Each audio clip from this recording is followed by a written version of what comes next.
नमस्कार, झारखंड समाचार में आप सबका स्वागत है। आइए जानते हैं झारखंड की तमाम छोटी बड़ी खबरों को। इससे पहले चैनल को सब्सक्राइब नहीं किया है तो प्लीज चैनल को सब्सक्राइब कर बेल आइकन को प्रेस कर दीजिए ताकि खबरों का अपडेट आपको मिलता रहे। झारखंड कांग्रेस में बड़े बदलाव की तैयारी, जानिए किन नेताओं का क्या होगा हसनत। आपको बता दें कि राजस्थान में मुख्यमंत्री अशोक गहलोत को केंद्रीय स्तर पर पार्टी का अध्यक्ष बनाने की कोशिशों में जुटी कांग्रेस को उनकी हरकतों से गहरा सदमा लगा है। माना जा रहा है कि अशोक गहलोत के इशारे पर ही पार्टी के 90 से अधिक विधायकों ने आला कमान के निर्देशों के विरुद्ध अलग राह चुनने का निर्णय लिया है। बगावती रुख अख्तियार कर चुके कांग्रेस के विधायकों ने सचिन पायलट को अपना नेता मानने से इनकार कर दिया। इस कारण से केंद्र में अशोक गहलोत को अध्यक्ष बनाने और राज्य की बागडोर सचिन पायलट को देने की मंशा विफल होती दिख रही है। झारखंड में पार्टी सूत्रों के माने तो कई सीनियर नेताओं को किनारे करने की तैयारी पूरी कर ली गई है। ऐसे में सुबोध कांत सहाय, रामेश्वर उरांव, फुरकान अंसारी, ददई दुबे जैसे नेताओं को मुख्य धारा से हटाकर पार्टी आगे बढ़ेगी। अभी भी रामेश्वर उरांव को छोड़कर किसी सीनियर नेता को पार्टी में कोई बड़ी जिम्मेदारी नहीं दी गई है।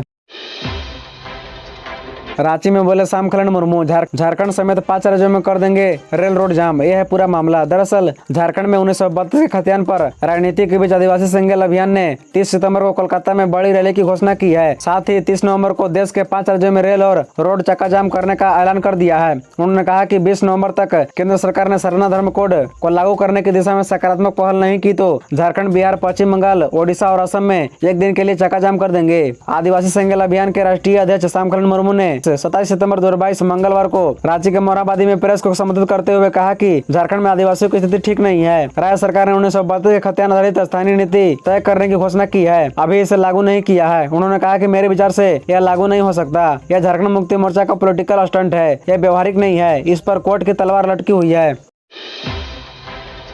दुर्गा पूजा के बाद पूजा सिंघल की जमानत पर फैसला, निलंबित आईएएस अधिकारी को जमानत के लिए करना होगा इंतजार। मनी लॉन्ड्रिंग सहित कई गंभीर आरोप। दरअसल मनरेगा घोटाला और मनी लॉन्ड्रिंग मामले में निलंबित आईएएस अधिकारी पूजा सिंघल की जमानत याचिका पर सुनवाई अब दुर्गा पूजा के बाद होगी। हाईकोर्ट में अंबुजनाथ कोर्ट में इस मामले की सुनवाई हुई। पिछली सुनवाई में ईडी की ओर से जवाब दाखिल करने के लिए कोर्ट से समय मांगा गया था। अब कोर्ट ने इस मामले की सुनवाई के लिए दुर्गा पूजा की अवकाश खत्म होने के बाद का समय दिया है। निचली अदालत से जमानत खारिज होने के बाद पूजा सिंघल ने हाईकोर्ट का रुख करते हुए जमानत की गुहार लगाई। जमानत याचिका में पूजा सिंघल ने कहा कि उन्हें इस मामले में फंसाया गया है, उनकी तबीयत ठीक नहीं है, इस आधार पर उन्हें जमानत दी जाए। ईडी की ओर से मंगलवार को शपथ पत्र दाखिल किया गया है। इस मामले में अब दुर्गा पूजा के बाद बड़ा फैसला आ सकता है। पूजा सिंघल को ईडी ने 11 मई को गिरफ्तार किया था। इसके बाद से ही पूजा सिंघल जेल में है। 4 महीने से पूजा सिंघल के वकील जमानत के लिए प्रयास कर रहे हैं, लेकिन आज तक सफलता नहीं मिली है। ईडी कोर्ट ने भी पूजा सिंघल की जमानत याचिका खारिज कर दी है। पूजा सिंघल का आरोप है कि चित्राखूटी और पलामू डीसी रहते हुए उनकी सैलरी से अधिक 1.43 करोड़ की राशि मिली है। खूंटी में मनरेगा घोटाला फरवरी 2009 से जुलाई 2010 के बीच हुआ था। ईडी ने कुल 25 ठिकानों पर छापेमारी की थी। उनके सीए सुमन सिंह के आवास से ईडी को 19.31 करोड़ रुपए नकद बरामद हुए थे। रांची में झमाझम बारिश, वज्रपात से 2 की मौत। दुर्गा पूजा में भी बारिश के आसार। दरअसल राजधानी रांची में मंगलवार को दोपहर में झमाझम बारिश हुई। रांची जिले के मांडर प्रखंड में वज्रपात से करकरा गांव निवासी 2 युवकों तफेजुल हुसैन व अब्दुल रकीब की मौत हो गई। झारखंड में दुर्गा पूजा में भी बारिश के आसार है। इससे पूजा के दौरान न सिर्फ आयोजकों को परेशानी हो सकती है, बल्कि श्रद्धालुओं को भी बारिश के कारण पंडालों का भ्रमण करने एवं दुर्गा पूजा का दर्शन करने में दिक्कत हो सकती है। आने वाले 5 दिनों तक गरज के साथ बारिश होगी और वज्रपात की भी आशंका है। मौसम विभाग रांची केंद्र के वरीय मौसम वैज्ञानिक अभिषेक आनंद ने बताया कि पिछले 24 घंटे में झारखंड में 1-2 स्थानों पर भारी बारिश हुई, जबकि बाकी स्थानों पर हल्के से मध्यम दर्जे की बारिश हुई। आने वाले 5 दिनों तक गरज के साथ बारिश होगी और वज्रपात की भी आशंका है। अभी बारिश का मौसम गरज व वज्रपात वाला है। अक्सर दोपहर में ही बारिश हो रही है। झारखंड की इंटर पास बेटियों को टाटा में मिली नौकरी, अर्जुन मुंडा ने विशेष ट्रेन किया तमिलनाडु रवाना। दरअसल झारखंड की 822 युवतियों को टाटा की कंपनी में नौकरी मिली है। ये बेटे झारखंड के पिछड़े इलाके में सुमार, खूंटी, तामड़, सिमडेगा और सरायकेला खरसवा में है। मंगलवार 27 सितंबर 2022 को जनजातीय मामलों के केंद्रीय मंत्री अर्जुन मुंडा ने हटिया स्टेशन से तमिलनाडु के लिए स्पेशल ट्रेन को हरी झंडी दिखाकर रवाना किया। भारत सरकार के जनजातीय कार्य मंत्रालय की पहल पर टाटा समूह की कंपनी टाटा इलेक्ट्रॉनिक्स के लिए 1984 युवतियों का चयन किया गया था। इन युवतियों का प्रशिक्षण तमिलनाडु में होगा। चयनित युवतियों का पहला जत्था 27 सितंबर 2022 को हटिया रेलवे स्टेशन से विशेष ट्रेन से हुसूर के लिए रवाना हुआ। इस अवसर पर जनजातीय मामलों के केंद्रीय मंत्री अर्जुन मुंडा, विधायक बीपी सिंह, नवीन जायसवाल, कोचे मुंडा, रांची के डिप्टी मेयर संजीव विजय वर्गीय के अलावा रांची के रेल मंडल के डीआरएम सतीश कुमार और अन्य पदाधिकारी उपस्थित थे। कुर्मी मांग रहे हैं एसटी का दर्जा, गीताश्री उरांव ने किया विरोध, कहा हमारे क्षेत्र में अतिक्रमण बर्दाश्त नहीं। दरअसल आदिवासी अधिकार रक्षा मंच ने कुर्मियों की ओर से आदिवासी का दर्जा देने की मांग का सख्त विरोध किया है। आदिवासी अधिकार रक्षा मंच की ओर से झारखंड की पूर्व शिक्षा मंत्री गीताश्री उरांव ने राजधानी रांची के मोरहाबादी में बापू वाटिका के समक्ष सोमवार को आयोजित एक दिन के उपवास के दौरान कहा कि अगर हमारे क्षेत्र में कुर्मी समाज अतिक्रमण रहेंगे तो इसे बर्दाश्त नहीं किया जाएगा। उन्होंने कहा कि कुर्मियों के साथ हम मूलवासी और भाईचारा का रिश्ता रखना चाहते हैं। आदिवासी संगठनों का एक दिवसीय उपवास के दौरान गीताश्री उरांव ने कहा कि कुर्मी समाज के लोग खुद को आदिवासी की सूची में शामिल करने की मांग कर रहे हैं। इसके लिए उन्होंने बड़ा आंदोलन भी किया है, खासकर पश्चिम बंगाल में। झारखंड में भी इसकी आग लग रही है। गीताश्री उरांव ने कहा कि कुर्मियों को आदिवासियों से दूर दूर तक कोई नाता नहीं है। इतिहास का हवाला देते हुए गीताश्री ने कहा कि द्रविड़ और आर्य दो समूह है। आर्य विदेशों से आई नस्ल है, कुर्मी उन्हीं के वंशज है। इनका मुख्य काम खेती बाड़ी रहा है। खेती बाड़ी करके वे काफी मजबूत रहे, कई जगह पर अपना साम्राज्य भी स्थापित किया। कई जगह ये लोग क्षेत्रीय राजपूत से भी अपना कनेक्शन स्थापित करते हैं।